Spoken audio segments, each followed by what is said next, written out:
I mean, wow, what a game. Obviously, our crowd, that was incredible for us to have that type of energy and that type of environment in just our second home game. Really nice to play Fordham again, first time in a while here.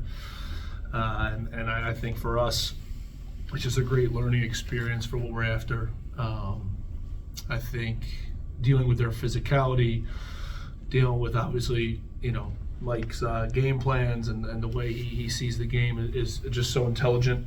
So for us, it was good to go through that. Obviously, very fortunate to come away with the win, and a lot to learn from. Coach, the first time this group's been in some sort of a fight so far this early season. How proud are you of their overcoming adversity with that run in the second half? Yeah, I think that's what we were after. We talked about it a lot in the huddle. The first two games have been exciting and fun.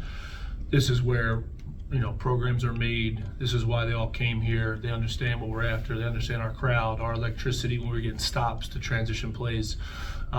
Really critical for us to go through that, and I think a lot to learn from too.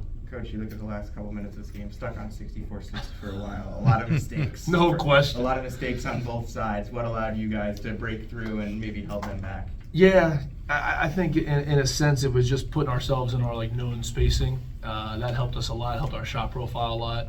You saw CJ get downhill a little bit. You saw Lamine get a little bit. Keyshawn and Cozy were there, and obviously they're such great threats. And then Toby as a screener is pretty good for us. So as a mover and a screener. So we got the more known spacing, which I think helped us, because then when we do that and we get the right shot, we know how to get back and convert our transition defense. We then know how to guard and help each other and dictate the basketball. What do you think pulled you out of the spacing in the first place? We're going to find out. We got to talk to them on Sunday about that. But I think, one, excitement, two, new team, three, high energy to start the game. I think a big deal too was we missed a lot early threes, and you got to continue to trust it. You got to continue to be patient in your process. And I think we got a little bit we haven't really missed threes. We missed threes in the second half of Hofstra. We were already ahead. We missed threes here in the beginning, and it was kind of okay, where's our process going? And they were great. They were great defensively. Listen, he's incredible. I helped him a lot with all this, and he's helped me a ton. And the way they read the basketball and the way they do it, I think is very, very high level. So I thought it was good for us to feel that. We overcome the deficit on the glass with their two bigs as well. Yeah. How encouraging is that to prove that you can play that style and still win? Yeah, exciting. It's exciting for us. We talk about a lot of the clean ones for us, and then not turning the ball over. Those are big things for trying to win the possession game. That was big for us, and then thankfully we were able to get fouled a little bit. But overall, I think that's a bit of an issue in terms of how much are they scoring on those, and they started scoring a little bit too much in the middle of the game on those. That's what, in a sense, got us in a little bit of a jam there. And then I think we had to adjust and then try to figure that out. And once we get clean ones, we're a bear to stop. We saw CJ in here. He was talking. It's clear he has that alpha energy that kind of helps him take over the game down the stretch. What did you see there? Yeah, I mean, it's just an insane case study. I owe a lot to Wes Miller, that he basically told him he was going to redshirt so he could plan to play. I just think if you were not to tell him he's going to redshirt and just not play him, he would have gone through the year and tried to, give a lot to Cincinnati and do what he had to do. But the fact that he was a student of the game for that whole year while knowing he was going somewhere to play Division I basketball, obviously we owe a lot to Wes for that in that preparation piece. And then on my side, when he can get so many people involved, he can. I think tonight the scoring was great, but he did something very similar in Kansas City with the way he gets everyone involved and gets everyone kind of set the deck and then play. And I think that's really, really crucial for where we're going. You mentioned your poise and your NBA background rubbing off on him and his teammates and being a reflection of you while they're on the floor. Have you noticed that? I think we try to stay pretty calm. I think we try to, we internalize a lot, But I think our program approaches, our preparation, our routine, our consistency are extremely above average.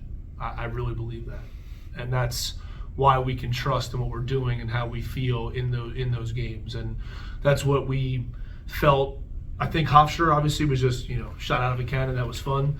Then Kansas City, we get ourselves in a good preparation and a good process, and then we come home and do it again. And now we get this result. That's terrific. And now everyone understands what Sunday looks like, what Monday looks like, and then obviously Tuesday game. Tonight, 10 players scored, a ton of assists as well. Is selflessness kind of something you guys have a heavy emphasis on? Yeah, 10 players did score. That's nice. That's nice. I think what we're after, we're deep, right? We have an 11-man rotation right now. I think to have that luxury, I think that's why I got so excited when Chase Cormier made that three. I just feel like it's such a hard job to do when you're not 100% sure when your number's called, and then Junger's at the half. Like I'm so obsessed with that's Iona basketball right now. I really enjoy that piece of how we're growing, and then I think we're really trying to build this camaraderie. We feel pretty confident how it's going. You got to call some different numbers though, and I got hard decisions to make usually in these second halves, and that's what I think has been great for our program is that people have continued to give in and be selfless, and that kind of reflects how we play. What does McPhail owe you? What were the stakes of this one? Well, we live about, my wife's in here, we live about 4 blocks away, so I'm sure they have to cook dinner or give us some wine or something.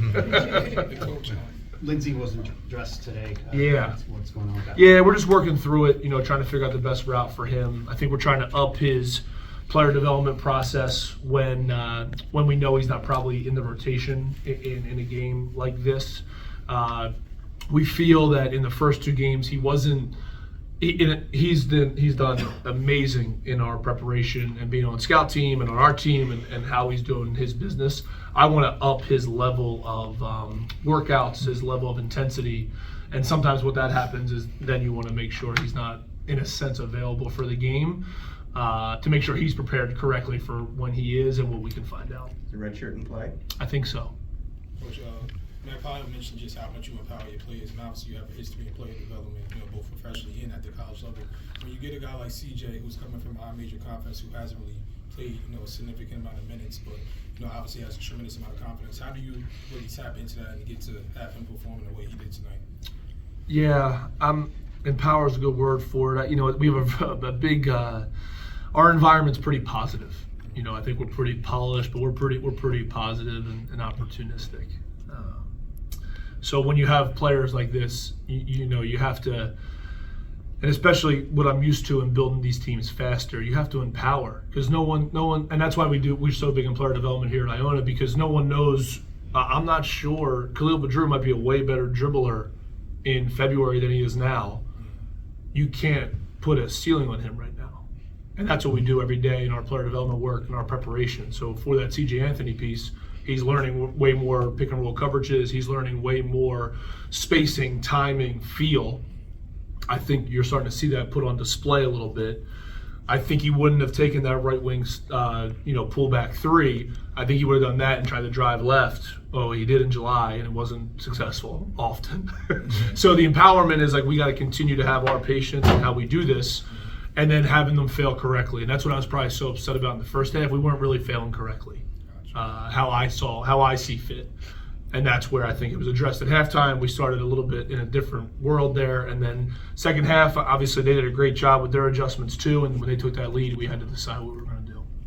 I know it's still early, but how big is it for you guys that you started the season off 3-0? Yeah, I'm hoping really big. We have really big aspirations here. We were very transparent in our recruiting process. We understand what this place is. We understand what we're after, and our locker room feels that. So to start off this way is obviously, I think publicly probably above expected, but I think we have a pretty professional, mature group that really wants to win a lot of games. Dan, that was a great rally near the end. Was there any significant moment that you would single out as a turning point there? I mean, the Lamine charge was critical. He has never done that. since I've been coaching him. Now we don't post up that much. So, but I think to have that feel for the game, and obviously he's electric, in his play and his pursuit of how good he's going to be. So to do something like that at that time, I honestly thought he was going to block DeJour Reeves' shot towards the end.